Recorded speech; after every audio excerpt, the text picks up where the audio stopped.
총리로서 근무하시랴 또 대통령 권한대행 하시랴 수고가 매우 많으십니다. 본의원은 지난 9월 본회의 대정부 질의에서 당시 법무장관이던 김현웅 장관에 대해서 어버이연합의 관제 시위 의혹에 대해서 검찰이 엄정하게 수사할 것을 촉구했습니다. 본의원은 정경련뿐 아니라 삼성과 CJ가 직접 이들 기업에게 돈을 대었을 가능성에 대해서도 언급한 바 있습니다. 당시 김현웅 법무장관은 철저하게 수사하겠다고 답했습니다. 그러나 김현웅 장관은 11월 29일 사임했습니다. 검찰은 총리께서는 당시 검찰이 수사를 잘 하겠다고 약속한 김현웅 당시 장관의 약속이 지켜지고 있다고 생각하십니까? 의원님 말씀하신 그 즈음에도 조사를 한 것으로 제가 알고 있고 또 김 장관이 퇴임한 이후에도 추가적인 수사들을 하고 있는 것으로 알고 있습니다. 네, 그런데 검찰의 그러기인 사회에 박영수 특검팀은 김기춘 전 비서실장이 관제 시위 지원에도 개입했음을 밝혀냈고 또 특검에 따르면 삼성 등 거대 재벌이 70억 원을 걷어서 이른바 보수 단체에 관제 시위에 지원했다는 것을 밝혀냈습니다. 왜 특검은 쉽게 밝히는데 우리나라 검찰은 왜 이렇게 못합니까? 왜 그렇다고 생각하십니까? 검찰에서 여러 주어진 조건 하에서 지금 의원님 말씀하신 특검에는 수사 대상 그 범위가 14개와 플러스 하나, 15가지를 하고 있는데 지금 아마 그 수사팀은 고발된 사건을 아마 수사를 하고 있는 것으로 알고 있고 그 범위 안에서 여러 가지 논란이 있기 때문에 지금 최선을 다하고 있는 것으로 그렇게 알고 있습니다. 여하튼 간에 우리 국민이 검찰을 믿겠습니까? 특검을 믿겠습니까? 그래서 우리 국민이 검찰을 불신한다고 생각합니다. 자간 그건 그렇고요. 국무총리는 박근혜 정부의 초대 법무부 장관이었습니다.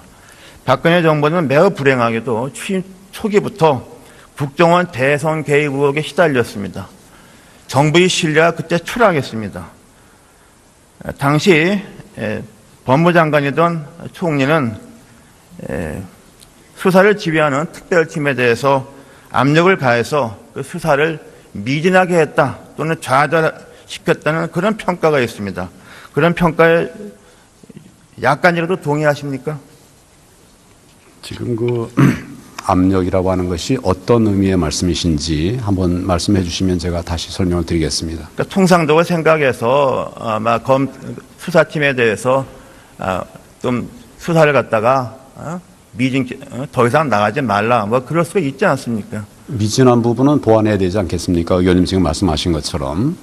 그렇지만 가야 될 것을 가지 마라 이렇게 말한 그런 의미의 압박 전혀 없었습니다. 네, 물론 그렇게 답변하시겠죠. 당시 수사팀을 이끌던 윤석열 검사는 결국에 좌천됐습니다. 그런데 그 윤석열 검사가 지금 특검에서 맹활약하고 있습니다. 거기에 대해서 총리는 어떤 생각을 하십니까? 지금 의원님 말씀하신 검사는 수사를 잘하는 검사입니다. 그리고 그 지금 말씀하신 사안으로 좌천된 것이 아니고 그 이후에 다른 좀 부적절한 일들이 있었습니다. 그것으로 징계를 받은 일이 있고 그것 때문에 아마 본인이 원하지 않는 보직으로 간 것으로 알고 있습니다만은 이런 부분은 어떤 단편을 볼 것이 아니라 그 전반을 살펴보셔야 되고 제가 그런 취지로 지금 말씀을 드리고 있습니다. 그렇게 답변하신다면 참 더 이상 제가 반박하지 않겠습니다. 여하튼 간에 총리도 이제는 인정하시겠지만은 이명박 박근혜 정부 시절에 이른바 보수단체의 시위, 어버이연합을 위시한 보수단체의 시위는 많은 부분 관제 시위였다라는 것은 인정하시죠? 인정하십니까? 그 관제라고 하는 것이 아마 관에서 시위를 하라고 해가지고 부추겨가지고 했다 이런 말씀. 네, 그렇습니다. 이시라면 제가 아는 바는 없습니다. 그런 시위에 관해서 보도도 있고 그런 얘기들도 합니다만은 제가 아는 바는 없습니다. 근데 특검에서 청와대의 어떤 행정관이 재벌, 기업 또 정경련에 대해서 적지 않은 돈을 지원해서 그것이 그런 어버이연합 등 보수단체에 들어가지 않았습니까? 그 확인된 거 아닙니까? 그 총리는 거기에 대해서 들어보신 바 없습니까?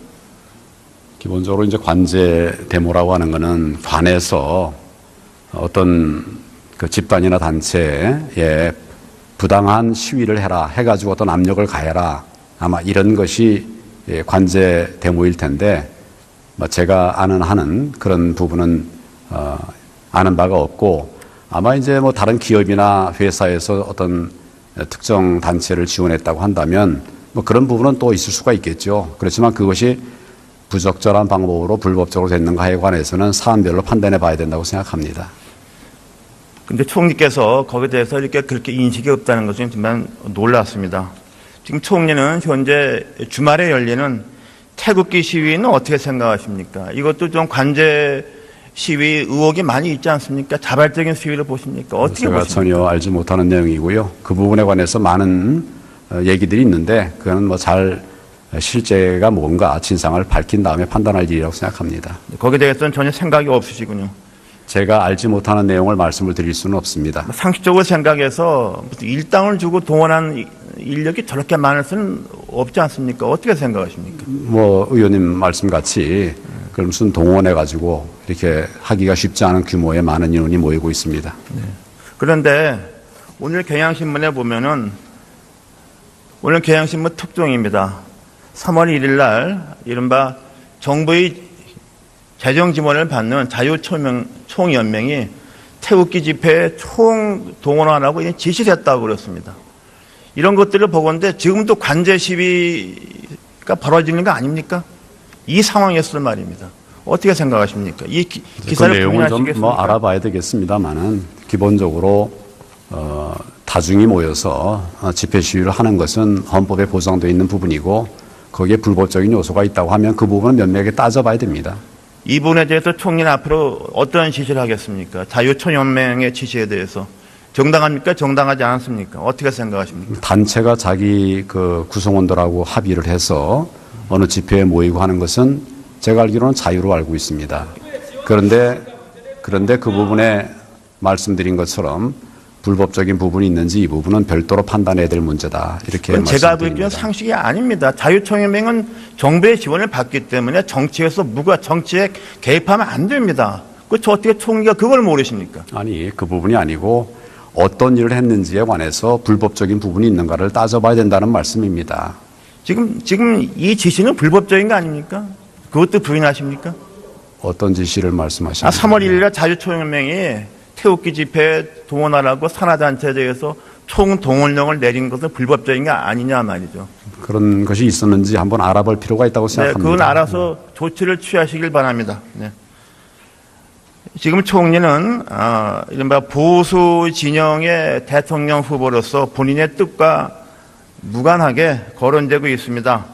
사실 총리가 대선에 출마한다고 결심하면은 그것을 제한하는 헌법이나 법률은 없습니다. 총리가 선거에 출마한다는 전제하에서 또는 출마하지 않더라도 총리가 이른바 보수 진영의 대표 주자라고 하니까 한두 가지 여쭤보겠습니다. 총리는 보수라는 철학 내지 이념이 도대체 의미하는 바가 뭐라고 생각하십니까? 본래 뭐 여러분 잘 아시겠습니다만은 보수 진보라고 하는 개념은 상대적인 거 아닙니까? 불란서 혁명에서 예를 들면 기존의 체제를 타파하고 새로운 세상을 만들자라고 주장했던 사람들이 자코뱅당 왼쪽에 있었기 때문에 그걸 좌파 진보라고 하고 또 그 반대편에 있던 분들을 보수 우익이라고 이렇게 합니다만은 기본적으로 지금으로 말하면 보수의 개념이라고 하는 것은 기존의 공동체의 가치를 지키기 위해서 노력하는 분들이 보수라고 말할 수 있고 그것을 바꿔보자고 하는 것이 이제 좀 진보라고 말할 수도 있겠는데 그것이 불법적인 방법으로 이어지면 또 문제가 될 수 있는 부분들이 있지 않습니까? 좌익 우익의 문제가 극단의 문제가 이제 생길 수 있는데 그런 개념이라고 저는 이해하고 있습니다. 지금 총리 말씀하시는 거 보면 불법적인 부분은 마치 좌쪽에만 있다고 말씀하시는 것 같습니다. 좌우 얘기를 말씀드렸습니다. 보수 입장에서는 뭐래도 국가 안보가 좀 중요하지 않습니까? 우리 공동체가 지키려고 하는 가치 중에 중요한 부분은 안보입니다. 네, 안보죠. 그런데 자타가 인정하는 이명박 정권은 자타가 보수 정권이라고 인정받는 이명박 정권은 그렇게 보수 정권이지만은 안보에 대해서 이렇게 충실치 못했습니다. 뿐만 아니라 이명박 정권은 이른바 병역 면제 정권이다. 그런 비아냥을 들었습니다. 그런 얘기 들어본 적 있습니까? 예, 뭐 제 얘기를 하시려고 그러면 바로 말씀하십시오. 예. 저도 참 한심하게 생각하는 게 왜 국가안보를 강조하는 보수 정권의 대통령 본인, 국무총리가 다 군대를 안 갔는가? 참 그게 좀 한심하고 좀 의문입니다. 제가 안 간 게 아니고 못 갔습니다.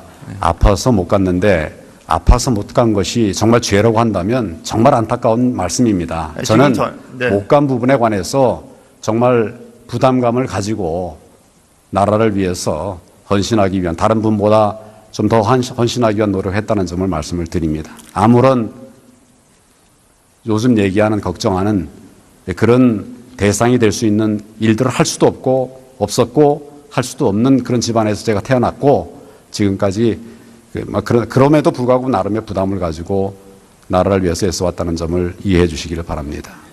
지금 저는 총리에 대해서 말하기보다는 이명박 정권에 대해서 말하는 겁니다. 이명박 정권이 유독 이게 심했습니다. 그래서 이명박 정권이 국민의 신뢰를 잃었던 겁니다. 뭐 다 아시다시피 이명박 대통령 본인이 뭐 기관지 뭐 이런 걸 군대를 안 갔고 또 정운찬 총리는 뭐 4번의 신체 검사 연기를 통해서 병역을 면제받았고 또 김항식 총리는 또 이런저런 질병의 면제를 받았습니다. 이런 게 우연치고선 너무 심하다 그런 겁니다. 그래서 보수 정권이 신뢰를 잃어버린 것이고 이런 사유도 좀 납득이 되지 않는 분이 많지 않습니까? 저는 총리를 물어보는 게 아니고 총리가 이런 거 볼 때 어떻게 생각하십니까? 다 우연히 비칩니까? 지금 의원님 말씀하신 그런 분들이 군대에 갈 때는 병력 자원이 굉장히 많아가지고 군대를 못 가는 사람들이 많았습니다. 그러니까 지금 나중에 보면 어떤 분은 갔고 어떤 분은 못 갔기 때문에 그런 구분을 할 수가 있고 또 지금은 이제 병역 자원이 많이 부족해서 대다수가 또 군대를 가기 때문에 그런 얘기를 할 수도 있는데 문제는 지금 말씀하신 그런 부분들이 비리와 부정으로 군대를 면탈했는가 이게 중요하다고 생각합니다. 그분들이 아파서 도저히 할 수 없는데 군대 가서 그럼 죽어라 이렇게 할 수는 없는 거 아닙니까?